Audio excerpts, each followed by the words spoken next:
पति अपनी पत्नी को लेकर आया, इसलिए नहीं लाया कि उसे प्यार करता है, इसलिए लाया कि खुद तो अपनी लुगाई को कुछ कह नहीं पाता, मुझसे कहलवाना चाहता है।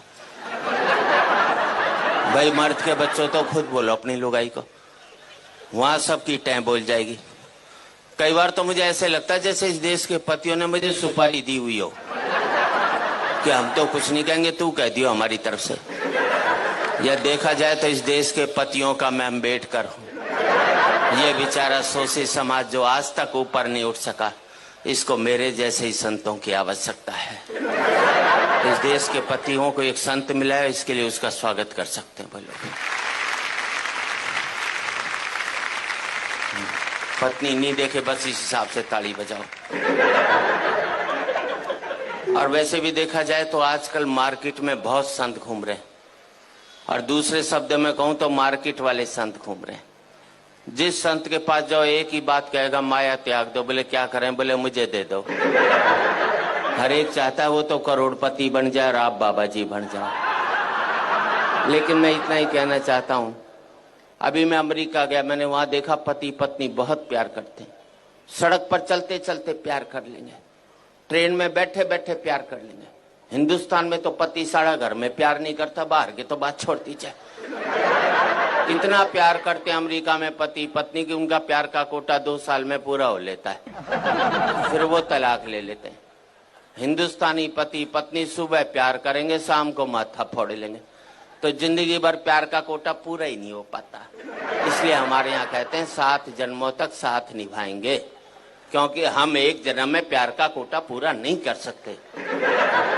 हंसने की बात नहीं, आपको अगले जन्म में दूसरी लुगाई चाहिए तो इस जन्म में इस वाली को खूब प्यार करो, अपना कोटा पूरा कर लो बस। भगवान अगले जन्म में दूसरी दे देगा, और नहीं कोटा पूरा करेगा तो 70 जन्म तक यही मिलने वाली है। हंसने की बात नहीं है, कल से जिस पत्नी को पति प्यार करने लग जाए तो समझ लेना साले के दिल में खोट है, वो चाहता ही नहीं कि अगले जन्म ये हो। मैंने तो टेक्निकल बात बता दी। अच्छा, मैंने रिसर्च की कि इस देश में पति पत्नी से डरता क्यों? हमें जितनी भी ताकतें मिलती हैं सब औरतों से मिलती हैं। पैसा चाहिए लक्ष्मी जी के पास जाओ, बुद्धि चाहिए सरस्वती जी के पास जाओ, ताकत चाहिए दुर्गा जी के पास जाओ, आदमी के पास छोड़ा क्या? मेरे समझ में नहीं आया। हमारे शंकर भगवान विष्णु भगवान बिल्कुल खाली बैठे, एक पावर नहीं दोनों के पास में, जिसे कहते हैं ना मिनिस्टर विदाउट पोर्टफोलियो।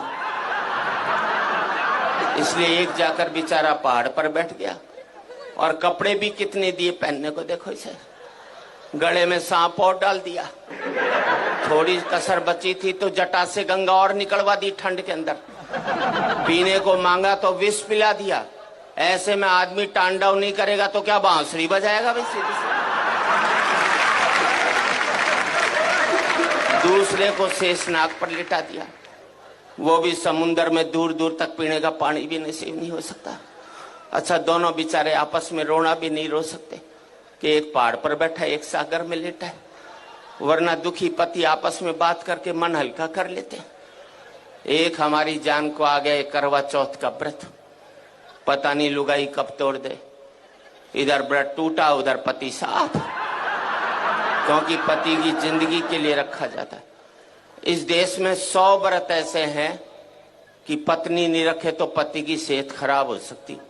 एक व्रतशाला ऐसा नहीं बनाया जो पति नहीं रखे तो लुगाई के जुकाम भी हो जाए। तो हम तो बल्ला भी नहीं निकाल सकते।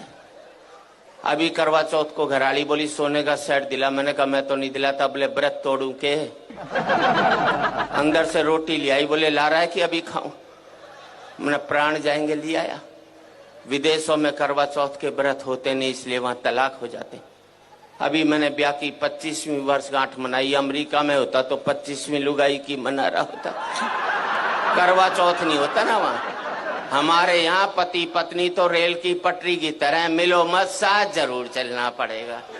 अलग इसलिए नहीं हो सकते कि बच्चे स्लीपर बनकर दोनों को जकड़े हुए हैं, ना इसको इधर जाने देते हैं ना उसको उधर जाने देते। अच्छा, इस देश में हर एक पत्नी पति को एक धमकी जरूर देती है, मैं तो बच्चों की वजह से टिकी हुई हूं, वरना कब की निकल जाती।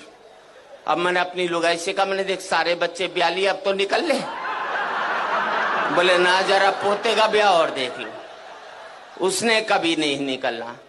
और मैं आप सबसे एक ही बात कहना चाहता हूं, जिन परिवारों ने ये बच्चों के स्लीपर मजबूत रख लिए, वो पति पत्नी इकट्ठे रह गए। जिनके ये स्लीपर कमजोर हो गए, वो पति पत्नी भी अलग अलग।